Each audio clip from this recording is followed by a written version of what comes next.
곽수종의 뉴스 정면 승부. 안녕하십니까. 월요일 곽수종의 뉴스 정면 승부 곽수종입니다. 44억 그리고 48억 무슨 돈인지 아시겠습니까? 국정역사교과서 만드는 데 쓴 예산이 44억이고 동북아 역사재단이 고대 한반도 역사지도를 만든다고 가져간 돈이 8년간 48억입니다. 결과는 어떻게 되었는지 아시죠? 국정교과서 신청한 학교는 한 학교고요. 동북아 역사지도는 없던 것이 되어버렸습니다. 왜 역사는 이렇게 늘 엉터리가 되어버릴까요? 역사는 그 나라의 혼이라고 합니다. 자기 나라 역사 하나 제대로 쓰지 못하고 가르치지 못하면서 무엇을 하나 제대로 할까요? 어떤 대선 주자는 친일 문제는 청산되었다. 선의로 정치하려 했다라고 했다지요. 아무리 표가 중하고 진보적 색채보다 중도화가 급하다 해도 이래도 되나요? 오늘 인터뷰에서 물어보겠습니다. 프랑스 비시 정권에 대한 드골 임시정부의 기록을 한번 들여다보시기 바랍니다. 역사는 거짓말하는 거 아닙니다. 정직해야 됩니다. 진실해야 됩니다. 원칙은 원칙이고 용서는 용서입니다. 원칙도 따져보기 전에 용서부터 하자는 것은 안 힘듭니다.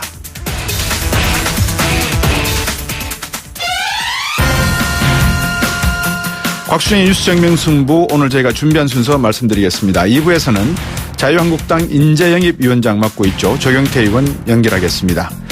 한국당의 대선 준비 관련 얘기 나눠보고요. 자유한국당이죠. 전국에서 유일하게 국정교과서 연구학교를 신청한 학교, 경북 경산시에 위치한 문명고등학교 학부모님 연결해서 한번 어떤 입장인지 들어보도록 하겠습니다. 그리고 파행 빚었던 2월 임시국회, 오늘부터 정상화되었습니다만 특검법 연장, 개혁입법 처리 등 이 갈등의 불씨는 여전히 남은 것 같습니다. 3부에서 더불어민주당 박원주 원내수석 부대표와 말씀 나눠보겠습니다.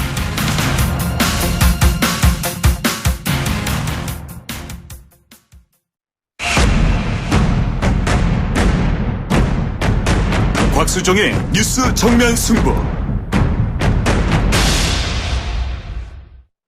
네, 오늘 주요 현안 깊이 들어가면서 여러분들에게 정리해드리겠습니다. 정치시사 전문 IM피터 임병도 씨입니다. 안녕하세요. 네, 안녕하십니까. 제주도 내려가셨죠? 네, 그렇습니다. 오늘 헌재가 박 대통령 측이 신청한 증인이나 녹음 파일 등을 모두 받아들이지 않았다 이렇게 나오는데 어떤 겁니까?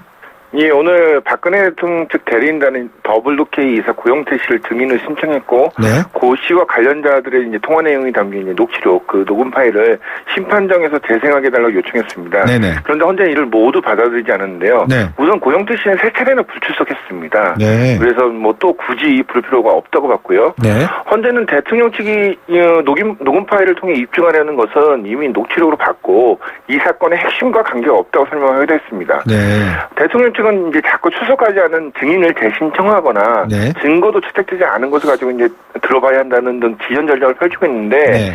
대통령 측의 이런 지연 전략을 헌재가 좀 강하게 막고 나선 것으로 봐야 합니다. 예, 방금 지연 전략이라고 말씀하시는데 왜 대통령 측에서는 지연시키려고 하나요? 지금 3월 13일이 지나면은 네. 8인 체계 또 7인 체계가 되지 않습니까? 네. 또 그 상황에서 지금 태극기 집회라든지 어떤 여론에서 네. 들고 오는 그런 분위기상 계속 지연되고 시간이 늦어질수록 자신들에게 좀 유리하다고 생각을 하고 있는 것 같습니다. 네. 자, 그런 가운데 또 오늘 헌재 15차 변론에서 박근혜 대통령과 이재용 삼성전자 부회장 이 독대할 때 나온 이야기 자료 중에서 삼성 경영권 문제가 해결되기 바란다 이런 내용이 공개되었습니까? 예, 헌재에서 이제 국회 측 증인으로 이제 출석한 방기선 전 청와대 경제수석실 행정관이 예. 그 그러니까 말씀 자료라는 건 뭐냐면 대통령이 누군가를 만날 때 관련 자료를 미리 이제 준비를 해서 그에 네. 관련된 얘기를 나눌 수 있도록 하는데 네. 이 자료에는 이제 삼성그룹의 위기는 대한민국의 위기다. 뭐 지배구조가 조속히 안정돼야 한다는 구절이 있습니다. 네네. 방기선 전 행정관이 2015년에는 후기에 대한 내용이 있고 2016년에 없었다고 그러는데 네. 원래 이명박 정권 때도 대통령님 말씀 자료에 이제 어떤 개별 기업의 현황을 기재하는 것은 없었다고 진술했습니다. 네. 정리를 하면은 기업계는 사실 청와대나 대통령이 관여할 사안은 아니거든요. 그렇죠. 그럼에도 불구하고 박 대통령이 이제 이재용 삼성 부회장과의 독대 자리에서 이런 후기에 대한 내용을 인지했다는 사실은 네. 어떤 직권 남용이나 뇌물죄 관련 정황 증거도 될 수 있다고 봅니다. 방금 말씀하신 그 방기선 전 경제수석실 행정관이 또 다른 내용은 미르재단하고 K스포츠재단 이거는 청와대가 주도해서 만든 것이다 이런 취지의 진술도 했습니까? 네, 이거는 강원일 재판관이 이제 물어본 거거든요. 네. 이거 미르 K스포츠단 결과적으로 청와대가 주도해 만든 것이냐 그랬더니, 예.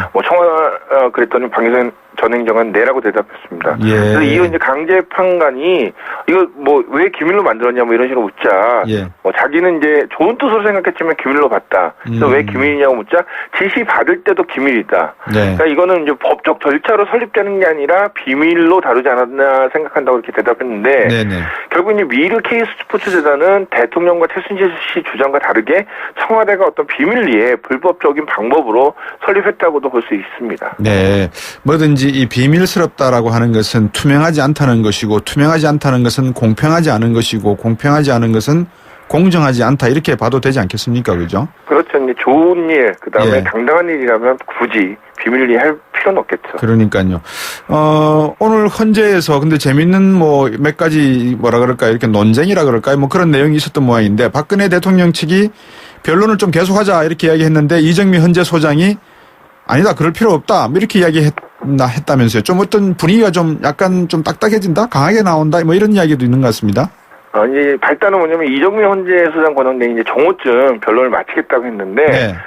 그러자 이제 대통령 대리인단이 점심 먹은 뒤에 5일 변론을 하자고 요청했거든요. 근데 그 사유가 좀 이상합니다. 네. 그러면 이정미 권한대행 아니 무슨 어떤 내용이 있어서 변론을 하냐고 물었는데 예. 그 김평우 변호사가 뭐 당뇨가 있고 어지럼증이 있어서 음식을 먹어야 한다고 대답했습니다. 근데 이게 사실 뚜렷한 변론 사안이 있으면 헌재가 막으면 안 되겠죠. 그런데 예. 이날 5일장 취소된 거는 증인들이 다 불출석했거든요. 예. 그러니까 증인들이 불출석했으니까는 증인 변론인에 굳이 할 필요는 없는 거죠. 예, 예. 그러니까 헌재가 뭐 이런 정당하지 못한 그 변론을 자꾸 연장하는 거에 대해서 막았더니 예. 막 김 변호사가 뭐 고성 지르고 사퇴질도 하고 있는데 예. 이게 사실 이제 자꾸 이 법정을 자신들의 여론독으로 삼는 이런 모습들 그리고 그 누가 봐도 상식적이지 않는 요구는 국민들 입장에서 좀 이해하기 어렵다고 생각을 합니다. 안타까운 것은 이 헌법이라고 하는 대한민국 최고의 법정 안에서 벌어지고 있는 것들이 진짜 옛날에 이주일 코미디언이 그런 말씀하셨나요? 코미디 같다라고 하는 말씀을 한 것 같은데 정치가.